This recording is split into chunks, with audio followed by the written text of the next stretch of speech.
Understanding. Next है फैब्रीपैरेट, interferometer and इटैलन। फैब्रीपैरेट interferometer है जिहड़ा वो प्रिंसीपल है, वो principal interference bye multiple reflection के उपर बेस्ड है। ठीक है, इस दे विच मल्टीपल रिफ्लैक्शन होनी है। उस तो बाद ये कि कंस्ट्रक्शन दे विच तुहाडे कोले की है, दो ग्लास प्लेट है।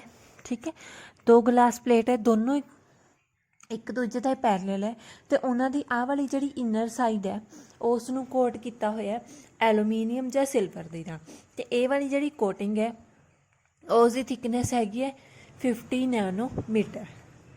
ठीक है, तो उस तो बाद एक अपने को स्क्रीन है, स्क्रीन ते आह वाली जी ग्लास प्लेट इन्हां दे विचकार एक लैंस लग्या होया। लैंस ने की करना, जिन्नियां भी ट्रांसमिटर लाइट हैगियां उन्होंने कन्वर्ज करके फोकस करेगा एक पॉइंट स्क्रीन के एक पॉइंट के उपर। ये वाला कोई भी तुहाडे कोल एक्सटेंडेड सोर्स ऑफ लाइट है। नैक्सट हैगी इसकी वर्किंग दे विच सोर्स तो कोई भी लाइट इंसीडेंट की प्लेट के उपर, इंसीडेंट करन दे नाल नंबर ऑफ जिहड़ियां हुण इंसीडेंट इत्थे कीती, फिर रिफ्लैक्शन होगी, फिर रिफ्लैक्शन हुई, फिर रिफ्लैक्शन हुई, इस तरीके नाल मल्टीपल जिहड़ियां रिफ्लैक्शन है हुंदियां जाणगियां। ये मल्टीपल रिफ्लैक्शन दे नाल कुछ जी लाइट है ट्रांसमिट भी होएगी।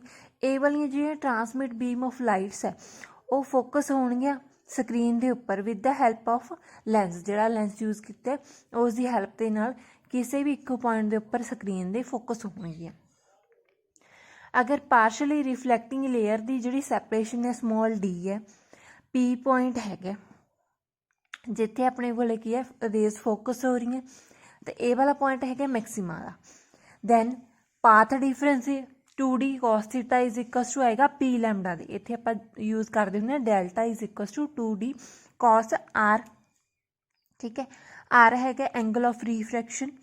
हुण इस दे विच जिहड़ा एंगल है वो है theta, then 2D cos theta use करांगे is equals to P lambda दे। पी की वैल्यू वेरी कर सकते हैं 0 1 2 3 अप टू सो ऑन।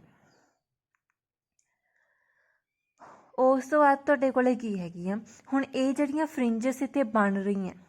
ठीक है, ऑप्टिकल एक्सिस के उपर जिहड़ियां फ्रिंजिस बन रही हैं सेंटर लैके ऑप्टिकल एक्सिस आ वो की है अल्टरनेटिव होणगियां dark and bright circular rings. हुण इस इंटरफेरोमीटर दे विच एक प्लेट होएगी जिहड़ी फिक्सड होएगी। ठीक है, सैकेंड जिहड़ी पॉइंट है वो सैकेंड जिहड़ी प्लेट है उसनूं मूव कर सकते हैं with the help of slow motion screw. इस दे विच स्लो मोशन स्क्रू लग्या होया एक ग्लास प्लेट दे विच, जिस दे नाल आपां जिहड़ी एक ग्लास प्लेट दी पोजीशन है वो चेंज कर सकते हैं, तो एक ग्लास प्लेट फिक्सड रहेगी। ठीक है, इन्हां दोनों दे विचकार हुण एयर है, एयर कम कर रही है फिल्म का। दैन आपां जदों एक नूं मूव किया पोजीशन चेंज की तो ये वाली जिहड़ी थिकनेस हैगी एयर फिल्म की वो भी चेंज होएगी। ठीक है, तो जिहड़ा रिंग का रेडियस है वो डिपेंड करेगा वेवलैंथ के उपर। हुण जिहड़ा सोर्स है सोर्स दे विच दो वेवलैंथ है, दैन दो रिंग्स होणगियां स्क्रीन के उपर जिन्हां दा रेडियाई डिटरमाइन कर सकती है। तो आपां की कहांगे the interferometer can be use to compare the two wavelength and also for the analysis of single spectral line. Fabry Perot जिहड़ा इंटरफेरोमीटर है इस दे विच रिंग पैटर्न एक्सट्रीमली शार्प होएगा माइकलसन इंटरफेरोमीटर के नालों। माइकलसन फैब्रीपैरेट जिहड़ा इंटरफेरोमीटर है उसनूं बहुत ज़्यादा यूज़ करते हैं रिजॉल्विंग दे लई वेरी स्मॉल वेवलैंथ डिफरेंसिस दे लई। हुण इस दे विच एक इटैलन यूज़ करते हैं, इटैलन का मीनिंग है रिसर्च। इटैलन दे विच दो जिहड़ियां सैमी सिल्वर्ड प्लेट्स है यूज़ कीतियां हुंदियां। ठीक है, तो इन्हां दियां जिहड़ियां कोटेड फेसिस है एक दूजे दे पैरेलल होणगियां, फिक्स डिस्टेंस ते होणगियां, वो फिक्स कर सकते हैं फिक्सड स्पेसर दे नाल। नैक्सट है तुहाडे कोले distribution of intensity in Fabry Perot fringes. Glass plate first, glass plate second.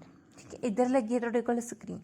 ਹੁਣ ਇਹ ਜਿਹੜਾ ਇੰਟਰਫੇਰੋਮੀਟਰ ਇਸ ਦੇ ਵਿੱਚ ਮਲਟੀਪਲ ਰਿਫਲੈਕਸ਼ਨ ਹੋਣੀ ਹੈ, ਮਲਟੀਪਲ ਰਿਫਲੈਕਸ਼ਨ ਦੇ ਨਾਲ ਫਰਿੰਜਸ ਹੈ ਜਿਹੜੀਆਂ ਉਹ ਬਣ ਰਹੀਆਂ ਫਰੋਮ ਟੂ ਕੋਹੇਰੈਂਟ ਸੋਰਸਿਸ ਤੋਂ ਜਿਹੜੀ ਲਾਈਟ ਆ ਰਹੀ ਹੈ।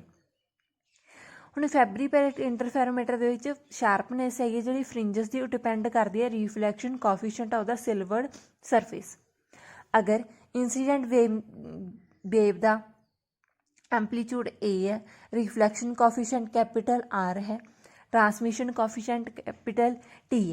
हुण कोई भी लाइट इंसीडेंट की, इंसीडेंट करन दे नाल इस ते इत्थों रिफ्लैक्शन हुई, फिर रिफ्लैक्शन हुई, फिर रिफ्लैक्शन हो गई। इधर वाली साइड ट्रांसमिशन होनी है, ठीक है। अगर स्मॉल टी ते कैपिटल टी ट्रांसमिशन कोफिशिएंट है incident wave air to glass and leaving the air film respectively. Then transmitted amplitude, first का ट्रांसमिटेड एंपलीट्यूड की बनेगा ए कैपिटल टी, सैकेंड का A capital T into R, third का A T are square. इस तरीके नाल आ जाएगा, ठीक है, ट्रांसमिटेड लाइट का एंपलीट्यूड।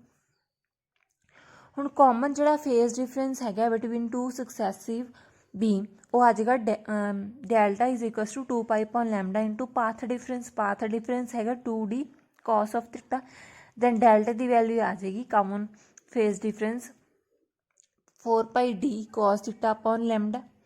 अगर एंपलीट्यूड है ट्रांसमिटेड ट्रांसमिटेड बीम्स आ उसनूं डिनोट करिए A T E the power eta omega T, second दे A T R E the power eta omega T minus delta, third fourth इस तरह आप सपोज कर सकते हैं ट्रांसमिटेड बीम का एंपलीट्यूड। हुण अकॉर्डिंग टू सुपरपोजिशन प्रिंसीपल के अकॉर्डिंग रिजल्टेंट जो एंपलीट्यूड है उस इन्होंने सारिਆਂ सम करांगे। सम करन तो बाद A T E the power eta omega सब दे विच कॉमन है, कॉमन लिया into 1 plus R E the power minus eta delta plus R square E the power minus 2 eta delta. ये एक जीपी फॉर्म बन रही है, ये वाली जीपी नूं लिखांगे 1 upon 1 minus R E the power eta delta, इत्थे प्लस आएगा plus eta delta.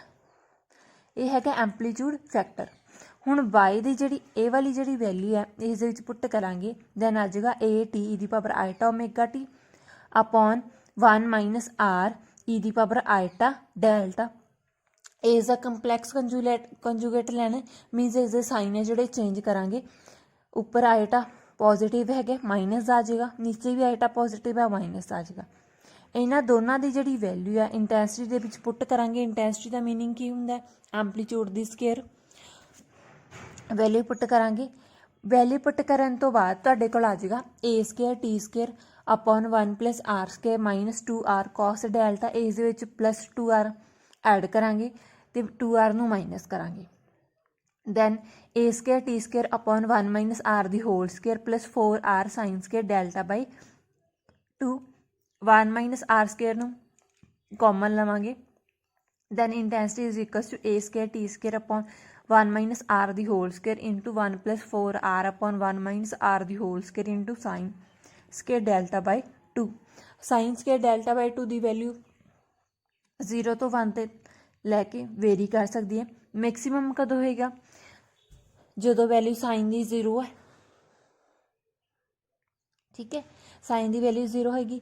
Then A square T square upon 1 minus R the whole square minimum के लिए आप वैल्यू 1 पुट करांगे। Then A square T square upon 1 minus R the whole square into 1 plus 4 R upon 1 minus R the whole square is equal to A square T square upon 1 plus R the whole square.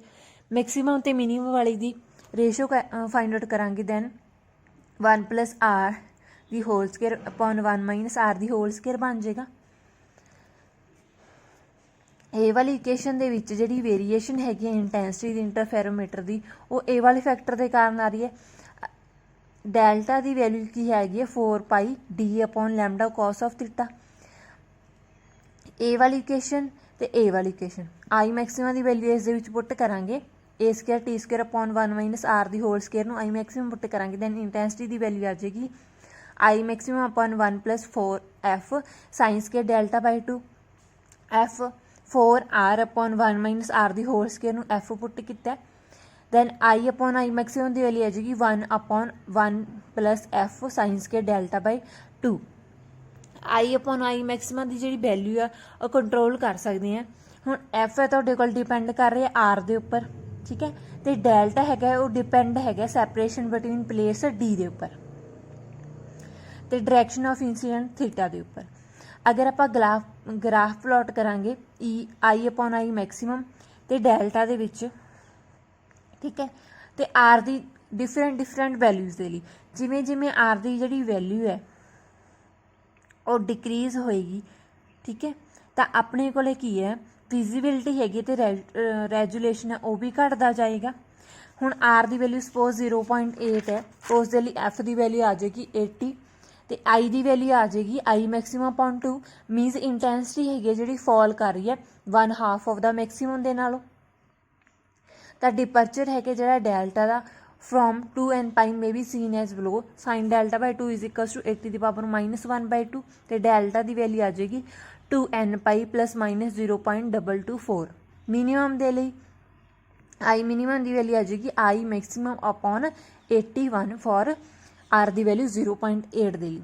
Use ਕਿੱਥੇ ਕਰਦੇ ਆ February parrot ਨੂੰ?